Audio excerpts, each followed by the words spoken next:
Halo, gue Arel. Gue punya usaha kedai kopi, namanya K7 Kopi. Kenapa gue ngejalanin usaha kopi? Karena kebetulan gue memang antusias kopi juga, sama gue sempat jadi barista. Dan ketika pandemi gue nggak bisa ngasilin apa-apa, kayaknya bikin usaha kopi mulai dari kopi botolan. K7 Kopi ini mulai dari kopi botolan yang jual nganterin ke rumah-rumah, jual online. Pandemi udah mulai agak mendingan, gue buka kedainya. Memang background keluarga gue pengusaha. Background keluarga bokap gue kebetulan pengusaha, banyak keluarga gue yang pengusaha. Dan mungkin ngalir kayaknya DNA-nya ke gue. Akhirnya gue memutuskan untuk gue mau buka usaha nih, tapi usaha yang gue seneng, gue suka ngejalaninnya, dan kebetulan gue suka nongkrong. Akhirnya gue bikin tempat buat nongkrong. Karena gue suka, akhirnya gue coba bikin usaha kedai kopi karena identiknya dengan nongkrong kan, kedai kopi gitu. Kebetulan gue buka di tempat ini, gue emang sebenarnya nongkrong dulu di tempat ini. Tadinya tuh tempat kedainya belum ada. Gue suka nongkrong di sini, main skateboard kebetulan di sini. Kebetulan ini memang base-nya tempat anak nongkrong sih. Baru habis itu yang punya tempat ini suka main skateboard. Dia bikin lahan buat main skateboard, dia bikin bowl buat main skateboard. Kira gue suka nongkrong sini, suka main skateboard. Kebetulan dia mau bikin space buat, belum tahu buat apa. Nah akhirnya gue ditawarin, gue mau bikin space kedai kopi, lu mau nggak ngisi tempatnya gitu. Akhirnya gue isi, dan dari jualan botolan ini gue mulai serius ke menjadi kedai. Akhirnya gue isi, dan kebetulan karena kopi ini gue emang jadi skateboard sama kopi itu dua hal yang emang gue suka lah gitu. Akhirnya udahlah, gue ngeliat pasarnya oke juga gitu, buat di sini rame orang nongkrong, ya udahlah gue buka di sini aja dulu gitu. Kalau dibilang susahnya, gue belum ngerasain susahnya. Mungkin kalau kedai-kedai kopi yang udah buka dari sebelum pandemi, dia ngerasain susahnya. Gue buka ketika udah mulai masa perubahan, udah mulai mau arah endemik, udah mulai orang sudah divaksin semuanya, terus peraturan-peraturan di negara kita udah mulai dilonggarkan, udah boleh orang berkumpul segala macam, walaupun tetap dengan protokol kesehatan yang ada ya. Terus sekarang mungkin kesusahannya sekarang tuh cuaca sama orang masih belum begitu percaya apakah ini udah aman atau belum era pandemi ini gitu.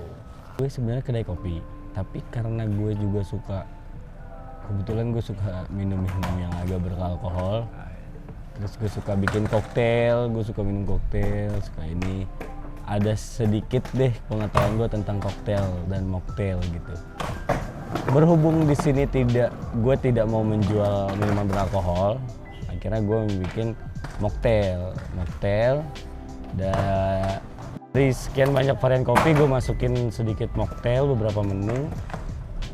Dan setelah gue buka sampai sekarang, yang banyak peminatnya itu ada mocktailnya lebih banyak, tapi kalau kopi tetap itu pasarnya udah pasti, karena pasti orang kesini maunya ngopi gitu.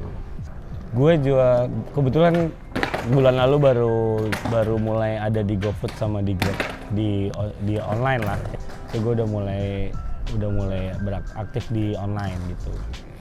Entah ya, ini mungkin sedikit satirnya gue aja gitu. Kalau kedai kopi sekarang ya banyak deh gitu kan. Mereka mengatasnamakan kopi, tapi kopi susunya terlalu susu. Dan itu yang gue tanemin di K7, kita kedai kopi, ya kita harus jual rasa minuman yang lebih kopi gitu. Walaupun tetap ada dengan kopi susunya, tapi gue tetap menonjolkan kopinya gitu. Nah, kalau gue pengennya gimana, ya gue sih pengennya K7 Kopi ngebawa kultur baru deh dengan kedai kopi yang berdekatan, bersinggungan langsung sama skateboard. Kebetulan di sini kan K7 Kopi itu buka di Rumah Bergerak. Rumah Bergerak itu sebenarnya base-nya mereka di event. event collective fun space gitu, collective space. Itu kadang-kadang kita bikin event musik, Rumah Bergerak tuh bikin event musik. Dulu tuh sebelum pandemi yang event musiknya bisa setiap minggu ada gitu. Setiap minggu selalu ada event dan banyak pengisi-pengisi talent-talentnya tuh yang udah cukup terkenal, bahkan band-band yang udah terkenal se-Indonesia pun tahu pernah main di sini gitu. Kita bikin kadang pameran, kita bikin pameran juga. Kemarin juga baru ada pameran graffiti, kita bikin pameran graffiti. Terus ya seniman-seniman kayak mural, entah apa yang bisa dilihat sama kita buat bisa mengumpulkan orang-orang yang bersatu visi untuk bikin movement, bikin acara yang emang pengen. Lebih singkatnya kita memberi tempat buat mereka-mereka yang mau bikin event, berkegiatan positif lah. Karena mungkin mereka itu bisnis yang baik tapi tidak memberikan, ya bukannya sok pinter gitu, edukasi dalam mengopi gitu, dalam minum kopi tuh apa sih esensinya minum kopi gitu-gitu. Kalau di sini gue juga nggak begitu ngarahin, tapi gue bakal menyajikan kopi yang bener gitu. Kalau lu emang pengen, lu lakuin dan lu bertanggung jawab di sana, udah itu aja. Thank you, brother. Yoi.